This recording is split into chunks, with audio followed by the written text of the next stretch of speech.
आपसे एक बात करनी थी। जी बोलिए। आपने तो देखा ही है सभा में कितने लोग सरकारी नौकरियों में आरक्षण का विरोध कर रहे हैं। अब अगर शेड्यूल कास्ट और शेड्यूल ट्राइब वालों को आरक्षण दिया गया तो आप तो जानते ही हैं फिर सिख, ईसाई, पारसी, मुसलमान कोई पीछे नहीं रह जाएगा। हाँ, मगर सिख, ईसाई, पारसी, मुसलमान या किसी और का मुकाबला अनुसूचित जनजातियों के साथ नहीं हो सकता। ये सारी जातियां पैसे वाली भी हैं और सोशली सिक्योर्ड भी। ठीक बात है, पर अगर एक बार आरक्षण का दरवाजा खुल गया तो देखिएगा सभी लोग अपना हक मांगेंगे और हिंदुओं के लिए सरकारी नौकरियों में जगह नहीं बचेगी, जबकि संख्या में वो सबसे ज्यादा है। आप चाहते क्या हैं? सिर्फ मैं ही नहीं, सरदार पटेल भी यही चाहते हैं कि हो सके तो संविधान में आरक्षण की बात ही हटा दी जाए। मेरे रहते संविधान से आरक्षण नहीं हटने वाला, चाहे आप कितना भी जोर लगा लें मुंशी जी।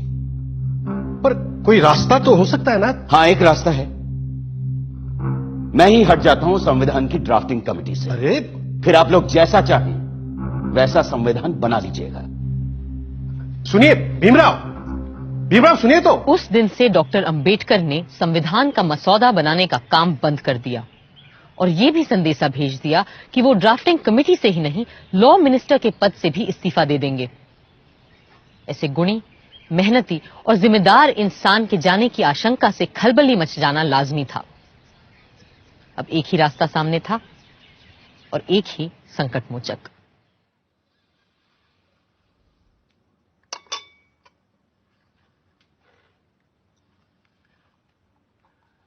मुंशी जी की बातों से आप नाराज हो गए भीमराव? लेकिन वो तो आपकी बात लेकर आए थे मेरे पास, इसीलिए मैंने कहा कि मैं ही ड्राफ्टिंग कमेटी से हट जाता हूं। आप तो जानते हैं कांग्रेस क्या, पूरे भारत में दूसरा और कोई है ही नहीं जो हमारे संविधान को आकार दे सके। खुद बापू भी यही कहा करते थे। लेकिन आप उनकी बात मानते कहां हैं पटेल जी? गांधी जी पिछड़ों को रिजर्वेशन देने की मेरी तजवीज से सहमत थे। पंडित नेहरू ने तो खुद पंडित होते हुए भी यह कहा कि सदियों से हिंदुओं ने निरीह अछूतों और आदिम जातियों को बेबसी, दरिद्रता और अशिक्षा में रखा। फिर अगर हमें उन्हें सबके साथ बराबर लाना है तो हमें उन्हें स्पेशल ट्रीटमेंट देना ही होगा। आपकी बात सही है, पर आप तो जानते हैं कि बड़े पदों पर हम मेरिट के आधार पर ही लोगों को ले पाएंगे।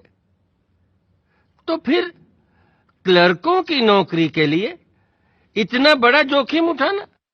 जोखिम? मुझे तो इसमें कोई खतरा नजर नहीं आता। खतरा यह है कि अगर हमने एक विशेष वर्ग को आरक्षण दे दिया तो बाकी के लोग भी आरक्षण की मांग करेंगे और भारत भर में जातिवाद का यह जहर फैलता जाएगा। जहर तो हमने पिया है सदियों से और फिर भी हम जिंदा हैं। रीढ़ की हड्डी तोड़ डाली आप लोगों ने हमारी, फिर भी हम लोग खड़े हैं। अरे एक बार हमें अपने बराबर आने का मौका तो दीजिए पटेल जी, फिर देखिए कैसे हम आगे निकल जाते हैं।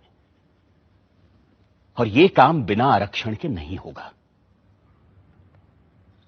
अगर फिर भी मेरी बातें आपको जहरीली लग रही हैं तो मैंने अपना इस्तीफा तैयार रखा है, आप खुद लेते जाइएगा।